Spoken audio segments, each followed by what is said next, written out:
Bonjour, bienvenue à la première capsule Hautement Agro. La capsule fait partie d'une série de 10 environ qui va être créée par Tourisme au Richelieu. L'objectif, c'est vraiment d'apprendre à redécouvrir la région sous un aspect plus spécifique et unique des produits qu'on peut retrouver dans le Haut-Richelieu. Aujourd'hui, on va déterminer si vous êtes plus hautement fruité ou hautement salé. Du côté des fruits, en fait, on a plusieurs maraîchers, bleuetières, fraisières, mais je vais m'arrêter dans la municipalité de Saint-Valentin. Il y a les fraises Louis Hébert là-bas. Puis, à partir de ces petits fruits, elles confectionnent des produits alcoolisés et c'est le premier centre d'interprétation de la fraise au Canada. Un autre fruit qu'on a dans la région qui est peu commun au Québec, c'est les poires. On peut les retrouver dans le secteur du Mont-Saint-Grégoire, dans les vergers Pierre-Tremblay et Fils.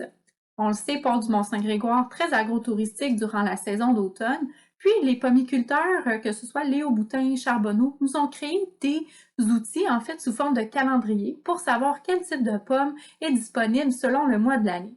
La saison se situe de juillet à novembre.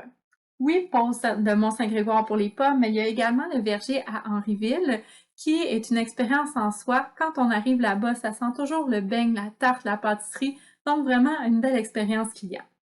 Si on est un peu moins fruité et qu'on préfère le salé, on a des belles fromageries, charcuteries dans la région. C'est un beau leg qu'on a eu au fil du temps parce qu'on a accueilli Belges, Suisses, Allemands, puis ça a apporté une richesse et une unicité là, à notre région.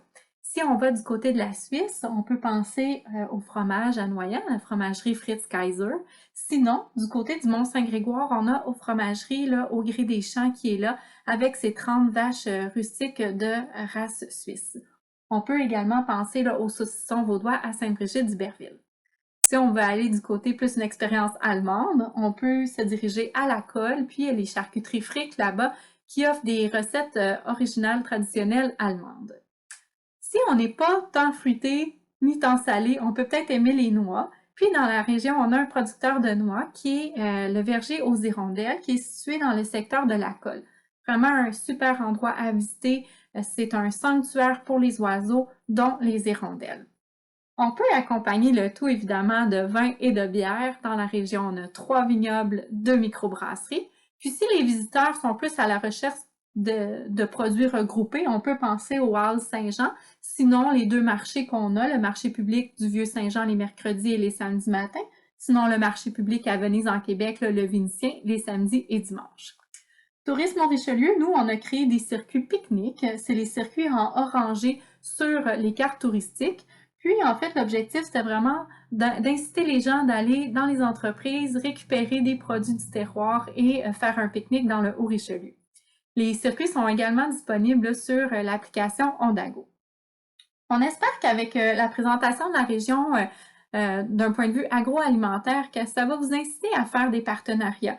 Parce que si vous êtes un restaurateur ou un pâtissier, par exemple, on l'a vu dans les tendances, les gens sont à la recherche sur les menus, que ce soit inscrit produits locaux, produits du terroir. Donc, c'est vraiment une plus-value d'offrir ce type de produits là, dans vos entreprises. Il faut également être créatif. Si, exemple, vous êtes un camping situé à Venise en Québec, vous avez une cantine, vous avez de la reliche, faut penser que nos producteurs locaux peuvent offrir ce type de produit-là. On peut penser à la ferme Reed qui produit ses reliches maison.